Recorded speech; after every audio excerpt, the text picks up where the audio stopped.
Pesona Prabowo Subianto semakin bersinar di hadapan para konglomerat internasional. Presiden ke-8 ini secara terang-terangan memperkenalkan Indonesia di hadapan dunia. Terbaru, Prabowo secara bangga mempromosikan sejumlah konglomerat tanah air di hadapan perusahaan Jepang. Andi Samsudin bahkan ikut bangga luar biasa dengan Pak Prabowo. Bagaimana tidak, sang presiden dianggap telah mengambil kebijakan-kebijakan tepat. Penasaran kisahnya seperti apa? Dengerin ceritaku sampai selesai ya. Ajak Jepang kerja sama.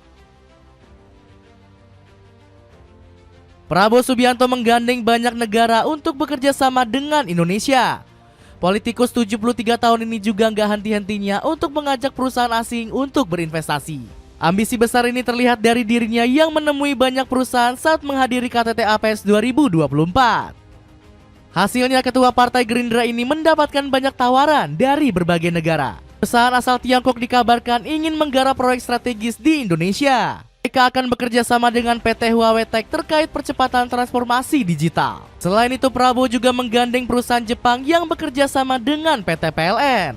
Dalam kerjasama ini, perusahaan Jepang akan fokus penciptaan pembangkit listrik energi baru. Bahkan Menteri Investasi yakni Rosan Ruslani mengaku perusahaan negeri Sakura akan ikut membangun Giant Seawall. Saat bersama, Bapak Presiden juga mengajak perusahaan-perusahaan Jepang itu untuk berpartisipasi, antaranya dengan Great Giant Seawall, yang dimana dalam Great Giant Seawall itu 40 km di atas Jakarta dan sampai 600 km, ucap Rosan Ruslani.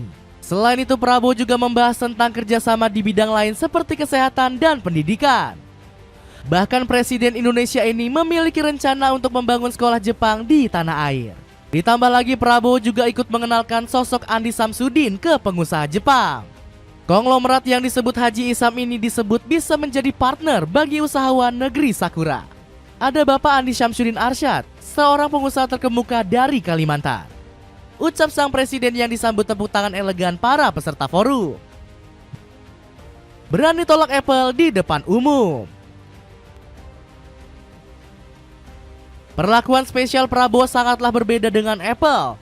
Perusahaan teknologi asal Amerika Serikat ini malah mendapat peringatan lampu merah dari sang presiden. Prabowo berani menolak investasi yang diajukan oleh perusahaan yang dirintis oleh Steve Jobs ini. Bagaimana tidak, Apple seenaknya meminta tax holiday selama 50 tahun. Pak Prabowo pun langsung kesal dengan permintaan kelewat aneh tersebut. Sang presiden bahkan meminta jajarannya untuk memusnahkan Apple. Pasalnya, produk-produk seperti iPhone 16 coba-coba diselundupkan seperti narkoba. Namun untungnya Bea Cukai sukses menghancurkan ratusan barang ilegal ini dengan cara memotongnya. Sikap tegas Pak Prabowo ini pun akhirnya mampu membuat Apple melunak. Perusahaan yang berkantor pusat di California ini mau berinvestasi ke pasar Indonesia sebesar 15,93 triliun rupiah. Hanya saja gelontoran dana besar tersebut masih belum meluluhkan hati Pak Prabowo. Alhasil, sang presiden meminta jajarannya untuk terus memberikan tekanan berlebih kepada Apple. Melalui Nezar Patria, Apple didesak memberi nilai investasi yang lebih besar lagi. Harus lebih tinggi lagi, melihat pasar Apple juga sangat besar di Indonesia, terang Wakil Menteri Komunikasi dan Digital ini. Alhasil, perusahaan yang berdiri pada 1976 ini berencana bangun pabrik di Indonesia. Namun Pak Prabowo kembali menegaskan kalau Apple nggak boleh berfokus pada aspek infrastruktur saja. Sang presiden menuntut Apple wajib mengembangkan sumber daya manusia di Indonesia, terutama di bidang digital dan kreativitas, agar anak bangsa bisa merasakan langsung dampak dari Apple.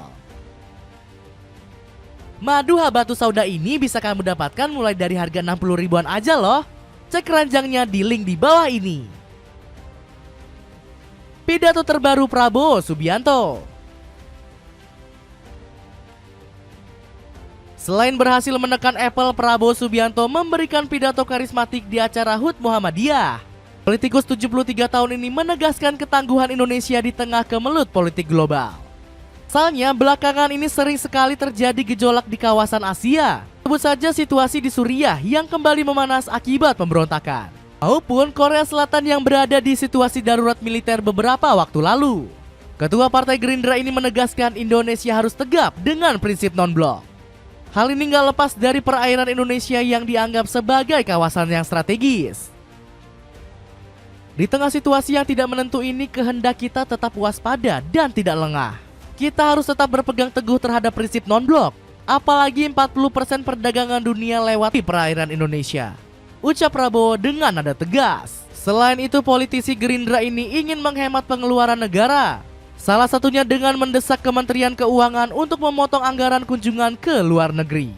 Hitungan kita perjalanan luar negeri mencapai 3 miliar dolar Amerika Serikat. Saya minta dikurangi 50% saja. Kalau bisa dikurangi 50% artinya kita bisa menghemat 15 triliun rupiah, ungkap Prabowo. Pasalnya pemangkasan ini memiliki manfaat besar bagi kemajuan tanah air. Sebut saja dana tersebut bisa digunakan untuk pembangunan infrastruktur penting seperti sekolah dan bendungan. Gak heran Prabowo meminta para menteri untuk menahan diri melakukan dinas ke luar negeri. Tolonglah para menteri puasa dulu. Puasanya 5 tahun. Kalau 5 tahun kita hemat 1,5 miliar dolar Amerika Serikat dari perjalanan saja, namun dampaknya sangat luar biasa. Tapak Prabowo dikutip dari detik.com. Makanan burung CP Petindo 400 gram bisa kamu dapatkan dengan harga 7 ribuan saja. Jamin akan menambah nafsu makan burungmu. Cek linknya sekarang juga ya. Tanggapan media asing. Kehebatan Prabowo Subianto mengatur investasi Indonesia mendapat sorotan dari luar negeri. Salah satunya dari media Sinar Harian yang kagum sang presiden bisa mengatasi banyak isu. Pemberantasan korupsi menjadi agenda penting bagi Prabowo untuk memulihkan kepercayaan publik dan mengefektifkan fungsi pemerintah, terutama di sektor-sektor kritikal seperti transportasi, energi, dan infrastruktur. Di media asal Malaysia ini. Selain itu, Sinar Harian juga menyebut sosok Prabowo sebagai presiden tepat untuk Indonesia.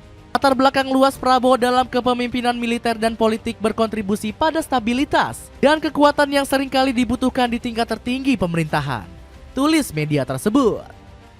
Selain itu, media Rusia juga menyoroti dampak positif dari pamor Prabowo. Media RIA Novosti menyorot kehebatan ketua Partai Gerindra ini membawa perusahaan Rusia ke daerah IKN. Belum lagi media ini menyorot Rusia siap mengisi berbagai sektor yang ada di Nusantara. Perusahaan-perusahaan Rusia berencana untuk memulai kerjasama aktif dengan kota tersebut pada tahun 2025. Salah satunya ada Magnum yang berencana membuka proyek resort di Nusantara, tulis RIA Novosti. Bahkan media China Morning Post juga nggak ketinggalan dalam menyorot langkah Prabowo.